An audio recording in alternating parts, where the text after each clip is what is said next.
Toujours dans le partage, je vais profiter de ce petit boulot là pour partager un truc avec vous. C'est que souvent, alors surtout moi, quand j'ai commencé la sellerie, je pensais que je me focalisais sur la machine à coudre.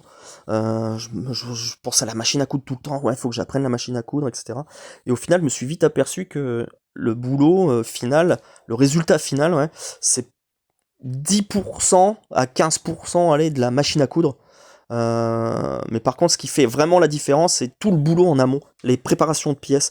Donc savoir lire les formes de ces pièces, savoir les reproduire le plus fidèlement sur son nouveau tissu, faire ses points de repère pour pouvoir assembler les deux pièces ensemble. Et c'est vraiment ça qui fait la différence entre les bonnes selleries et les mauvaises selleries. C'est vraiment toute cette phase, je trouve personnellement, toute cette phase de préparation. J'entends par là que si vous êtes le meilleur couturier à la machine, vous allez beau faire les plus belles coutures en machine, si votre pièce est mal préparée, eh ben vous allez assembler des pièces, vous allez assembler parfaitement des pièces mal préparées. Et donc à la fin, les pièces ne correspondront pas à votre mousse.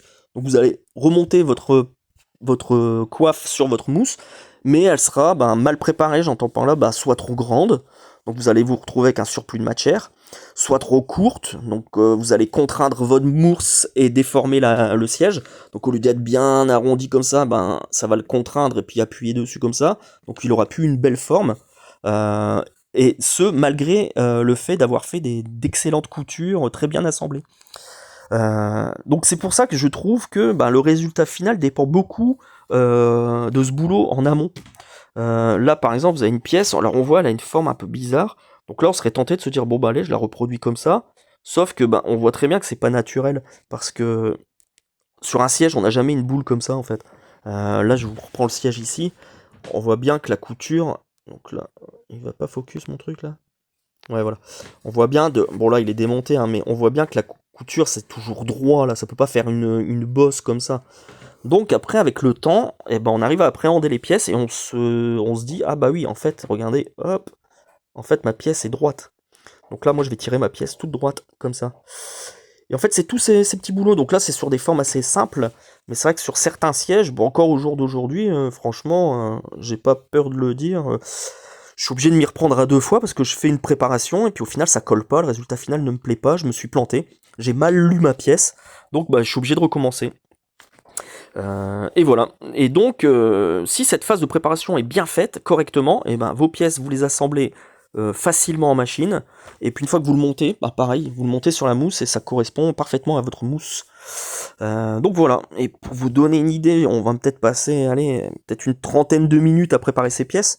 Donc j'entends par là découdre l'ensemble, les démonter, les reproduire sur notre nouveau tissu, le découper. Donc tout ça, allez, ça va peut-être nous prendre une demi-heure, et au final, les assembler en machine, ça va peut-être nous prendre, allez, 10 minutes. Donc on voit bien que le temps passé en machine n'est pas représentatif du temps global qu'il nous faut pour refaire un siège. Donc voilà, je voulais partager avec ça, parce que c'est vrai que moi au début c'était un peu déstabilisant, parce que je pensais vraiment que vraiment le métier c'était vraiment être derrière la machine, de coudre, etc. Et au final, je me suis vite aperçu que non. Et ce, dans tout, vous voyez, je partageais les ciels de toit, donc là, il y a carrément pas de couture. Mais le résultat final qui est vraiment de gainer son tissu sur le support, ça représente vraiment une toute petite partie du temps global qu'il faut pour le faire. C'est un énorme boulot de préparation. Il faut le démonter, il faut le nettoyer, il faut le décaper, il faut l'encoller, et je trouve qu'en sellerie, c'est beaucoup comme ça, sur tous les différents travaux là que je pourrais partager, vous le verrez au fur et à mesure des vidéos, mais tous les boulots sont un peu comme ça, c'est qu'il y a une énorme phase de préparation en amont, et puis une toute petite, vraiment, une toute petite partie du travail pur. Et par contre, le travail final dépend beaucoup de toute cette phase de préparation. C'est vraiment ce qui fait la différence, parce que tout le monde est capable de pouvoir faire. On n'est pas des. Vous voyez, les cellistes, c'est pas des surhommes qui ont des pouvoirs magiques. Tout le monde est capable de le faire. Par contre, ce qui va faire la différence entre une bonne sellerie et une mauvaise sellerie, ça va être la rigueur que les gens vont mettre à cette phase de préparation. Si vous voulez aller vite, que vous faites des pièces à la va-vite, vous les reproduisez à la va-vite, vous les découpez à la va-vite, et le résultat à la fin, il sera pas top. Alors que si vous prenez bien votre temps de faire une préparation au top, à la fin, je peux vous assurer que le résultat sera au top en fait. Hein. C'est ce qui est simple et compliqué à la fois dans le métier de sellier.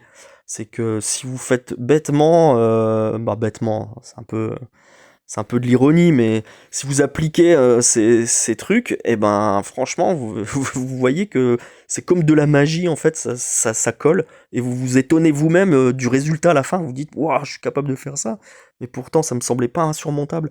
Et c'est vraiment aussi une phase du métier qui m'a énormément plu, c'est ça.